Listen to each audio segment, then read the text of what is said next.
Welcome to Backyard Oasis, a podcast designed by and for older adults living in the beautiful Pioneer Valley of Western Massachusetts and produced in the tech studios at Greenfield Community College in Greenfield, Massachusetts.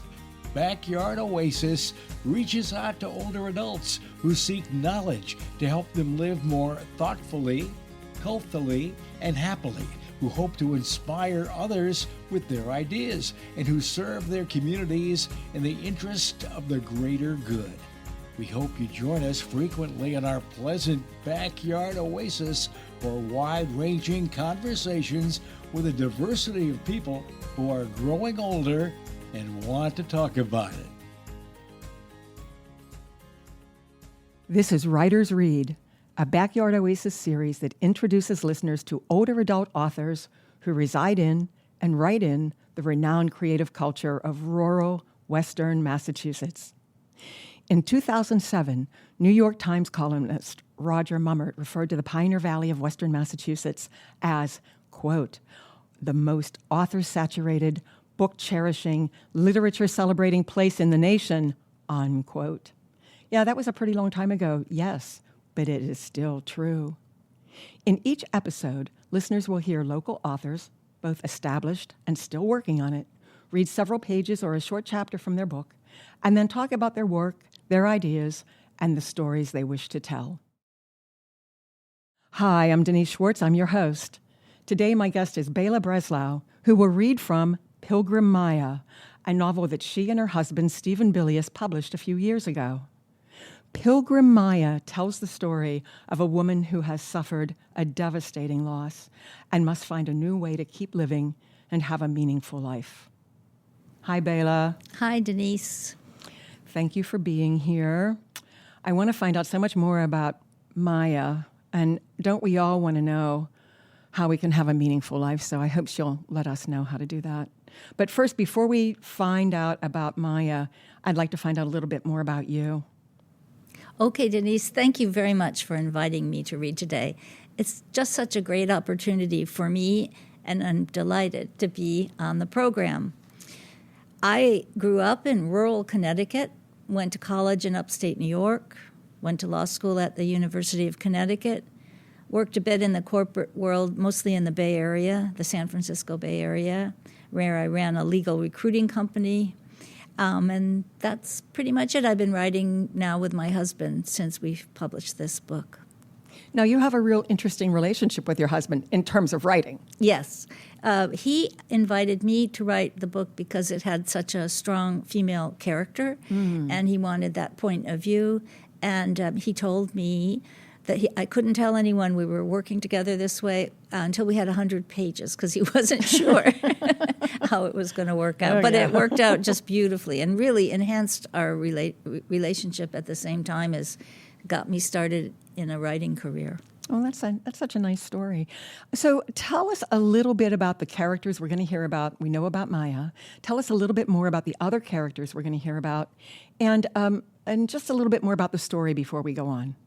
Okay, so Maya has suffered a terrible tragedy, which is, as you said in the intro, the loss of her husband and baby in a car accident. There are also certain tensions in her relationship because this is probably taking place back in the 70s, and her husband is an Afro-American guy, and the baby is this beautiful little baby, and there were issues around them getting married and family issues that come out later in the book. And she just doesn't know whether she can keep going. But she does keep going, and she leaves Boston, where she's living, and gets on a train and ends up in San Francisco, and that's where the story starts to really unfold in a big way. Is that where you're going to start the story the part that you're going to read today? I'm going to read, that's a question, a good question. I'm going to read little parts from the three parts of the novel. Okay. The novel's in 3 parts. The first one is called The Lost Tribe. The second one is called The Bon Vivant. And the third one is called Buddha. So I'm going to read from those 3 and hope people can follow it. If not, you can put it all together yourselves later by reading the whole book, which would make me happy. Yeah, of course it would. Okay, we're almost ready to hear you read, but first, Why was this story important for you to write? What did you and Stephen hope that the readers would take away from it? Well, I think the engaged Buddhism at the final part of the story is very close to Stephen's heart. Oh, okay. And so that probably drove him. For me, the story was really more about the women characters and how they relate to one another. And also, I will say, when people read the book, there's a bit of sex in it, which I'm not reading today, by the way. But I wrote all these scenes, and I sent them to Stephen. I said, is this okay?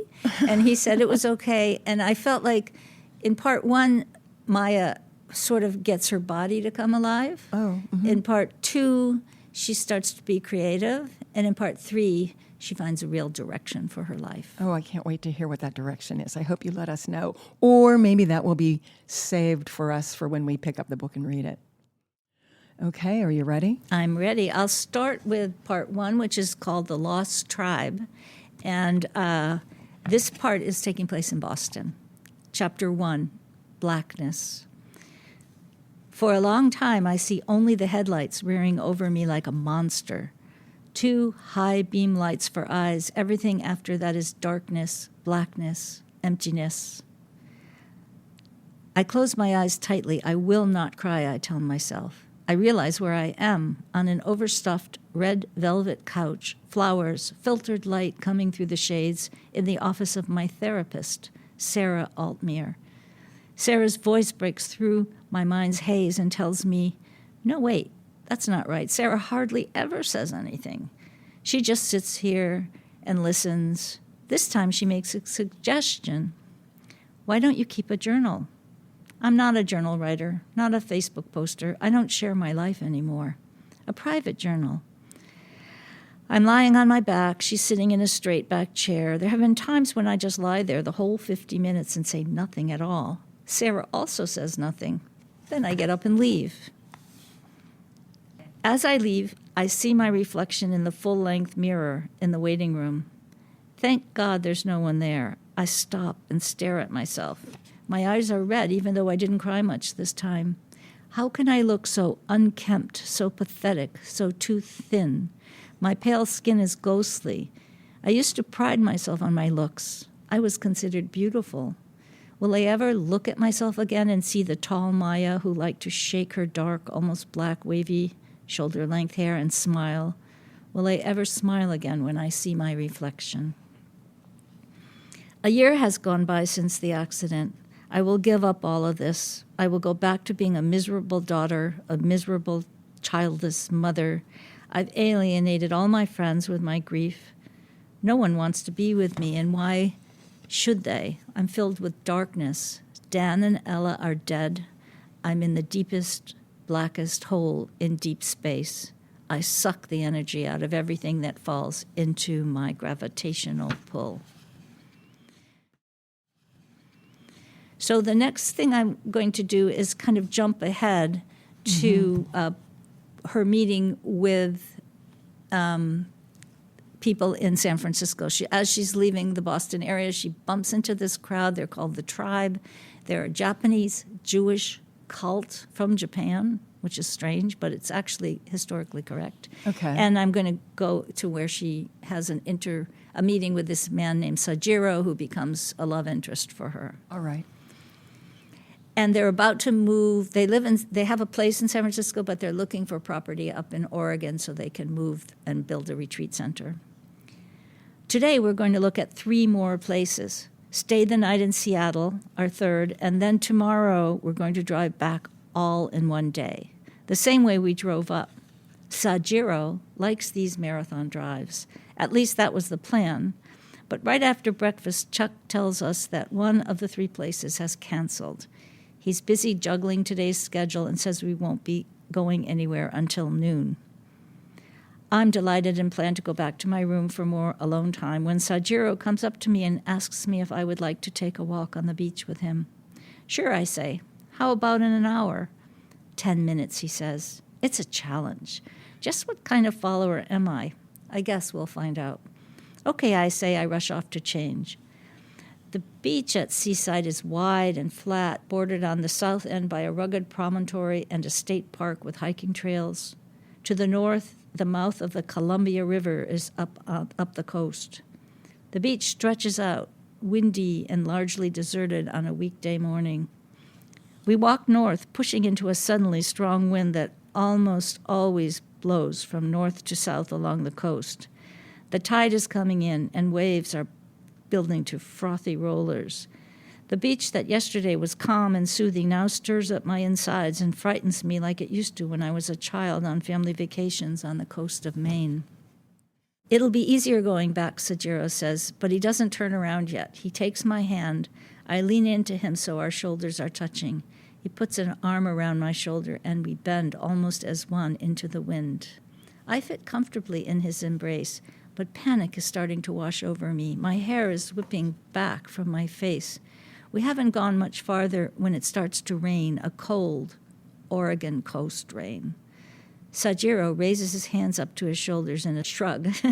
As we turn away from the wind, he stops me and puts his hands around my face to keep my hair away, and he gently kisses me, first on the forehead and then softly on the lips. You must tell me. If not now, soon, he says. I tried to speak, but I am sobbing, and harsh heaving sounds I can hardly recognize are coming from my mouth and my body. I fall to my knees, shaking uncontrollably. Sajiro lifts me up. I think he is going to try to carry me, but I shake my head and stand on my own. He strides back toward the hotel, holding me tightly around the waist so that I won't fall again. The next thing I know, I'm in my room with Sajiro. I enter the bathroom and heave into the toilet, emptying, still shaking, still cold, as if emptying myself of everything, driving away all that has been inside me, becoming void, making room for something new. What? I hope I'm hoping for warmth and human comfort, but I don't deserve it. I don't deserve the happy carefreeness of these traveling days. I don't deserve to be with a man. I don't deserve to be. Sajiro lifts me again, his body against mine. He takes off my smelly clothes and piles them in a corner, and still fully clothed himself, he brings me into the shower. I rinse my mouth out in the rushing water. Sajiro soaps me all over, rinses me, washes my hair with shampoo. It reminds me of when I was a child and my father would wash me forcefully. I start to sob again, but softly, moaning against Sajiro's body. Finally, Sajiro wraps me in a white bath towel and guides me over to the bed. He puts another towel around my head and hair and covers me with the blankets, adding more covers. He changes quickly out of his sopping clothes into a white robe supplied by the hotel. Instead of getting into bed with me, he draws up a chair and sits for a long while holding one of my hands in one of his hands. It's incredibly tender and soothing. Sleep, he says. I have no shame at knowing that he has seen me naked and put his hands on me to wash me. He has made no sexual advances. He has taken care of me. It's what I need most in the world. I fall asleep. So now I'm jumping ahead. They go to Japan. They have big sexual encounters. It's lots of fun to write, actually. But now she's given up on him because he really is, once she's in Japan with him, she sees another side of him. And things that don't really make sense. So I'll just jump back in here. I wonder what's wrong with me. I wish I could accept this gentle, intelligent man. I've enjoyed myself with Sajiro and some of what I've experienced in Japan. At the same time, it's clear that I can't be the wife or mate of this man. Sajiro, the lost tribe, are not my future.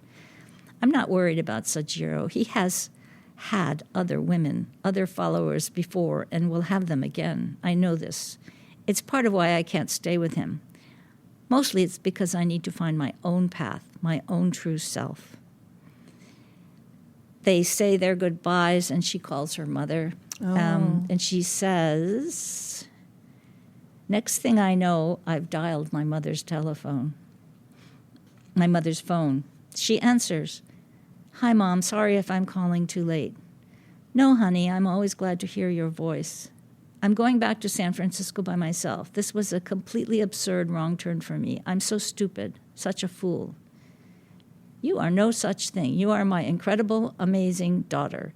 You are doing just what you need to do. I wish you could be here with me for a bit. Why not schedule a trip when you get back to the States? I could meet you in Boston. Perhaps we can make an appointment to see Sarah to rebalance yourself. I don't know, Mom, I say weakly. Talking to her is triggering memories and emotions. Honey, I have some news, my mother says. Frank and I are going our separate ways. Oh, Mom, I'm so sorry. Wow, I'm not the only one going through turmoil. I always think my troubles surpass everyone else's. I feel terrible, Mom. I'll call you when I get back. Let's talk. Perhaps we should meet up. I'll call. Gotta go catch a cab to the airport. Okay, call me soon. Love you. We hang up. So then part 2 of the book is called The Bon Vivants. And she's been living with this lovely Japanese-American girl in Japantown named Jane. They share their tragic, they both have a bit of tragic stories. They share what's going on. And Jane, she helps Jane, and Jane's boyfriend comes back to live with her, so now she has no place to live. Oh, dear. So she is searching for a new place. And this is part 2, The Bon Vivants. When the bus drops me off, I can't believe this is the place. There don't appear to be residential units anywhere, just warehouses, a cement plant, and a boarded-up, abandoned buildings with razor wire guarding them.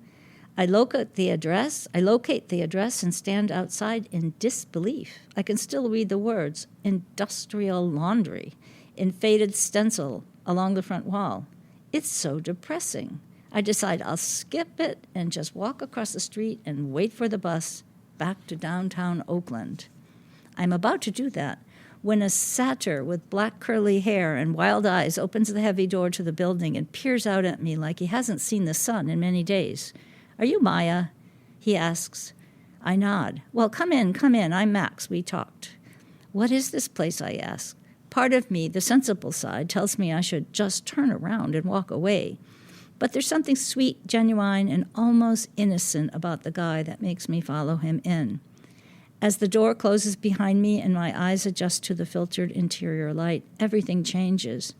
The entire center of the building is a gigantic atrium filled with plants and trees, some 30 feet tall. Around the edge of the opening to the sky, the center area cleared out as a performance space. Vines hang down and entwine the railings in elegant sweeps of green. A walkway runs around the second floor with apartment doors every few yards on both the ground and upper story. There's a strange echo to what I am seeing. It reminds me of an urban, blue-collar version of Sajiro's family home, a verdant inner space that is, in this case, belies and contradicts the harsh industrial exterior world. The trees offer shade, and the space is open to the sky. I can see the delight on Max's face. He must be used to this incredible reaction when people first enter. It's my home, says Max. His eyes twinkle, but then there is a raucous laugh that follows, and the home of the bon vivant. I cringe and stop following Max where he is leading me, towards the stairs to the second floor in the corner of the building. You're not some kind of group or religious cult, are you? I ask. Oh. It would be just my luck for that to happen again. Max's laugh is more like a howl. Hell no, he says. This is the place where everyone does their own thing. We party together, we appreciate each other's work, but other than that, it's every man and woman for herself. So then she realizes, she says, I need a place to stay so I'm not picky. The ad mentioned a part-time job. Yeah, sure. And keeping us safe, property management. That'll be part of your job if you'll take it. I catch a whiff of a Boston or New England accent in his speech. Come on, I'll show you your digs. If you want them, all you have to do is help me with a little janitorial and management, collecting the rents. That's not as hard as it sounds. We're artists, but we're not starving artists. Some of us are getting to be successful. He shows her this little tiny apartment that she's going to take. Sign me up, I say. Do you want to see my resume or references?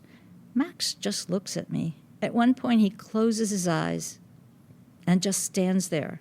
Then he says, let's have a beer in my place and you can tell me about yourself. Oh, dear. Back in his apartment, Matt set out a couple of glasses, 2 bottles of Anchor Steam beer, and a plate with crackers, cheese, and some delicate pastries. I made these myself, Max says, as he offers me a taste. The taste is delicate and spicy at the same time.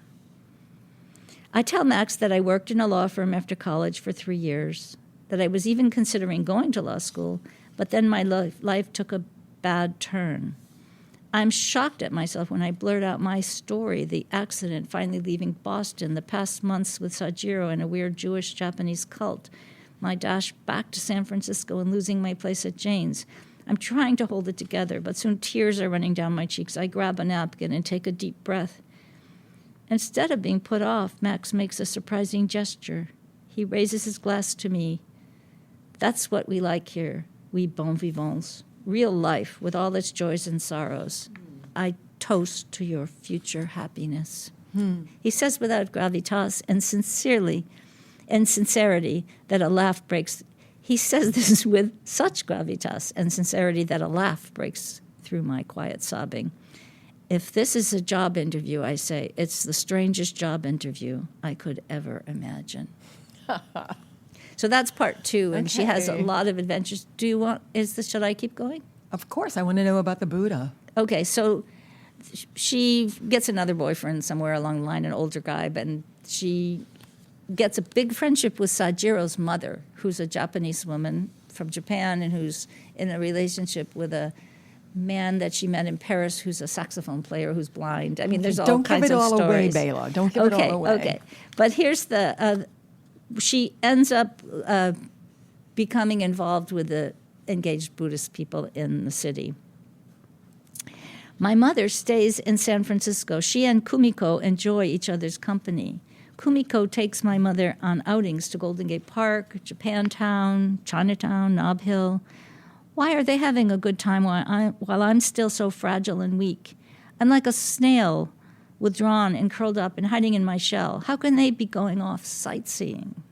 Kumiko has been my friend, my mentor. I don't want to dilute my friendship and share her with my mother.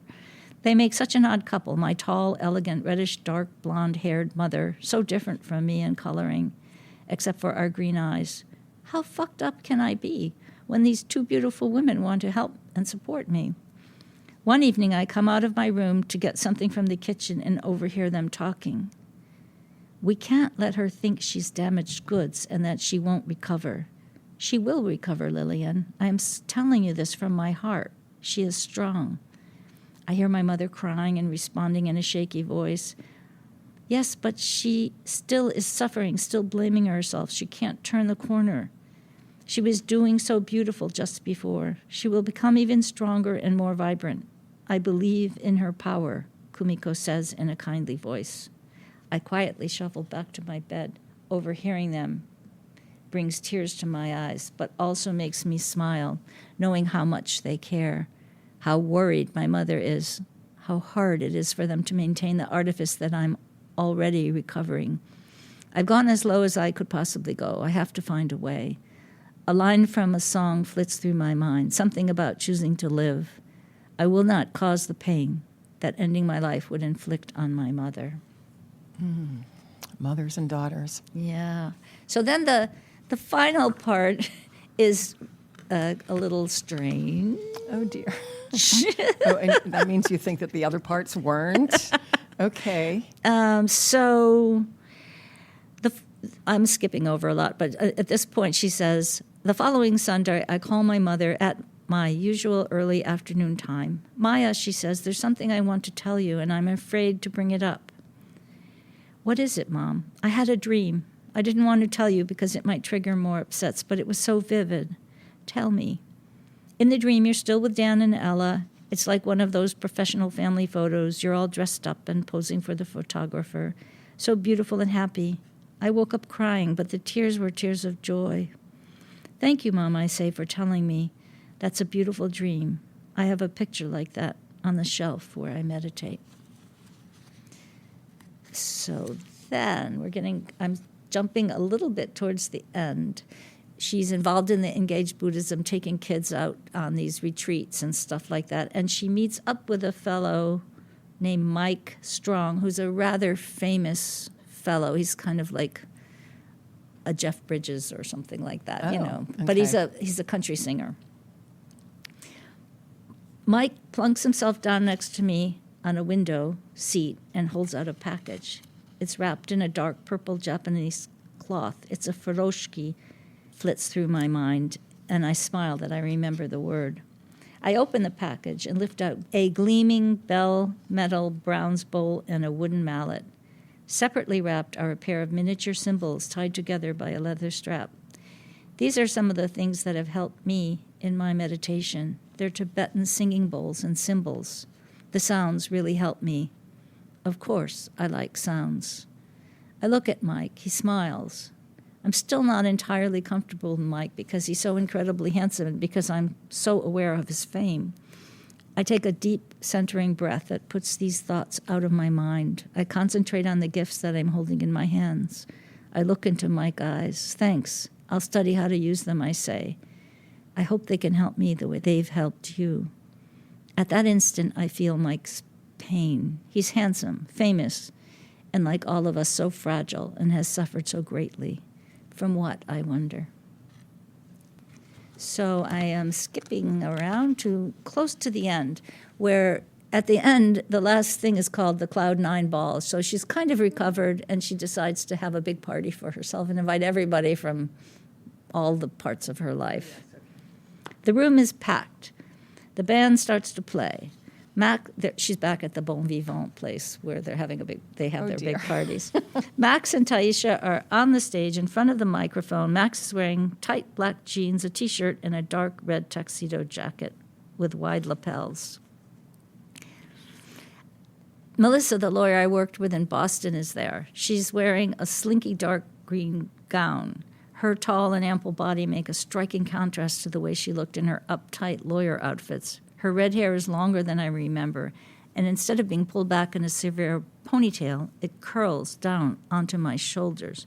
She hugs me and laughs at my outfit, which is a bright red dress. Save a dance for me, is all she says. It'll be like Christmas, I laugh. Red and green. Red. I see a woman I'm sure I should recognize. She's short and plump with a full head of dark and gray hair in contrasting streaks. Natural. She's wearing a long, simple black dress, and a lovely flowered silk shawl falls off one shoulder. Oh, my God, I think it's Sarah, my therapist. When she reaches me, I burst out in a laugh. Sarah, you look beautiful. I didn't know it was you at first.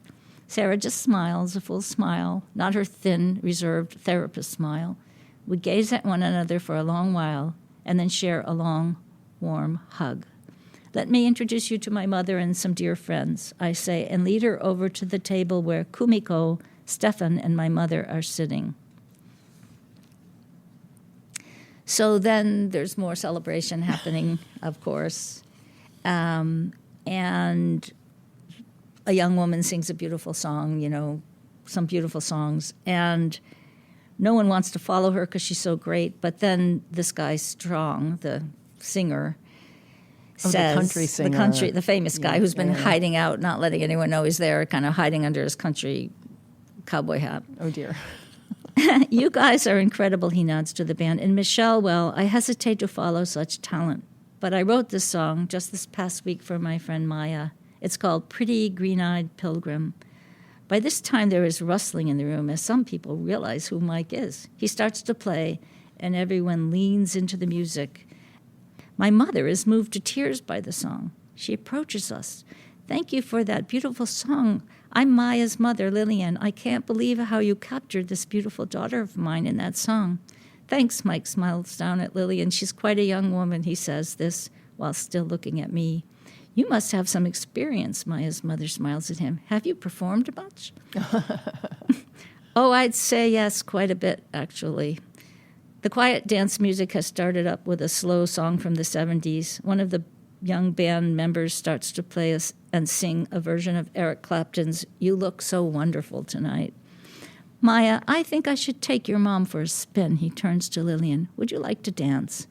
He asks as he opens his arms and sweeps Lillian onto the dance floor. After the dance, my mother heads back to the table where Stefan, Kumiko, and I are sitting with drinks. What a talented singer and handsome fellow, Lillian gushes. She's a bit tipsy. I really enjoy dancing with him. He must have performed as a songwriter and singer.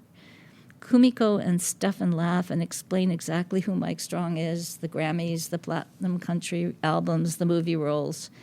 Lillian laughs along with them. Still a little tipsy, Lillian sees Mike standing off to the side. I've left Stefan and Kumiko's table and am standing next to him. We're both watching the party. She sidles up to us.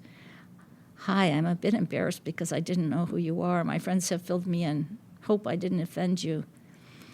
Well, I'd say it's like jumping into a cold mountain lake. Bracing, even shocking and refreshing. It does someone like me good, you know, to remember just how small that lake is and how short a distance you have to go to find someone to whom all that doesn't mean a darn thing. Just to be a regular person. Ready for another? And he again nods to me as he takes my mother's hand and leads her back onto the dance floor. Mm-hmm. You know, I have one more, or I can stop. it's up to you, Bela. Okay, well, I don't want you to give anything away. So should I leave it? It's up to you. While we're dancing, Go ahead. Xandro Pandry walks into the laundry with his accordion slung around his neck. A slight shock strikes me. My heart leaps up. Xandro's eyes find me, and immediately I stop mid-step. He waits until the band finishes the song and then walks up to Peter. How I wish I could hear what they are saying to each other. Peter raises his... Peter's her boyfriend by then. Okay. An older guy who's is he a drummer? I can't remember what instrument. But Peter raises his hand for all attention and announces, we have a special guest tonight who would like to play a song for Maya. Please welcome Xandro Pandey. My first thought is I'm the only person who knows who he is.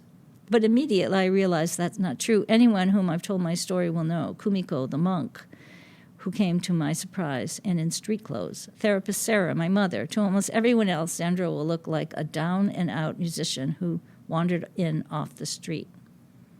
Out of the corner of my eye, I see Ellie and Riva talking excitedly to each other. I see Marion staring at me open-mouthed. Xandro steps up to the mic and says, "Congratulations, Pilgrim." Then Xandro begins to play his accordion, the epic opening of the Beatles' All You Need Is Love, that starts quirkily with notes from Le Marseillaise. The band joins in quickly, the electric guitar player and an electronic keyboardist both trying to reproduce the comical brass sounds in the original. Xandro looks directly at me when he sings, "Nothing you can do, but you can learn how to be you in time. It's easy." When he gets to the chorus, he shouts one word, everybody, and the whole party sings All You Need Is Love. I see people crying, laughing, hugging each other. It's a total love fest. Mike Strong is on stage, drumming and singing his heart out. Stefan is riffing sax lines, trading off with the guitarist, and the two of them are jamming up a storm of sound. Wow.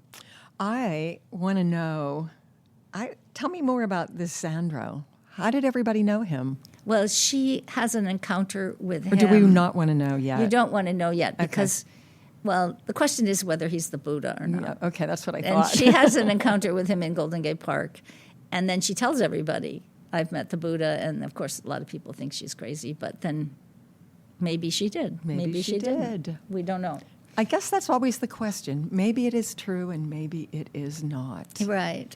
And I will say, my husband and I have written another book since that we're looking for a publisher at the moment. We're working with somebody. He does like a happy ending. So the big party at the ending is fun. And at the other book, which is more of a YA fantasy book, also has a big celebratory ending. So I guess that's a good thing. I think that's a good thing, and I'll look at Stephen in a different way now that you've said that, because I didn't know that about him. I mean, but who doesn't like a happy ending? I know, because sometimes you get these choices at the end that are a little bleak. Yeah, and we don't need any more bleakness in our lives right now, Bela. I agree. I hope I didn't read too much, did I? No, it was really wonderful. And I know you've told me a little bit about it. Full disclosure, Bela's been a friend for many, many years. And so I do know a little bit about the story, but you have never shared all of those parts with me. So that was really fun to hear. If listeners want to find out more about Maya and the other things that you and Stephen have written, how can they do that? Well, they can get in touch with me. We have a website. Bilias is B as in boy, ILLIAS as in Sam, And then my last name, which is B as in boy, R-E-S as in Sam, L-A-U, at Comcast.net. Is that correct? No. Oh, no, that's don't think the so. website is different. But anyway, I'm Bela Breslau at Comcast.net. So maybe that's the easiest if they just want to email me. And And you also have a blog that you said you wanted to mention? we do a monthly blog from our website, and we send it out with MailChimp. And we love if people want to sign up and get information. Stephen just has a publisher now for a very exciting book called about Zen time traveling. And that's going to be out in April. Probably more in June. Oh, but it okay. seems to be really working along. And then we're working on this other Wu Wei warrior Oh, yes. novel, Yes. which is the fantasy one, which I've never written fantasy before. So that was kind of fun, too. Well, we'll find out all about that. So one more thing for listeners. Should they want to be in touch with you, either to get email and read more from your blog or find out how they can get your books, it's Bela Breslau at Comcast.net, and that's BELABRESLAU. So we've come to the end. It was a lot of fun for me to hear more about Maya. I want to thank you for reading, Bela. Thank you. I really want to say it's a total treat and a wonderful opportunity, like I said before. It's great to be on your program. And you just want to come back and do it again, I can tell. I will. Thank you. And not only thanks for reading, thanks for writing. Oh, thank you. See you later. Okay, take care, Denise. Bye-bye. This concludes today's podcast. We're always looking for new ideas, so feel free to reach out to Judy Raper, Associate Dean of Community Engagement at Greenfield Community College, at 413-775-1819 if you have an idea you'd love to share. Special thanks to the creators of Backyard Oasis, Denise Schwartz, Chad Fuller, Dennis Lee, and Christine Copeland. Have a great day.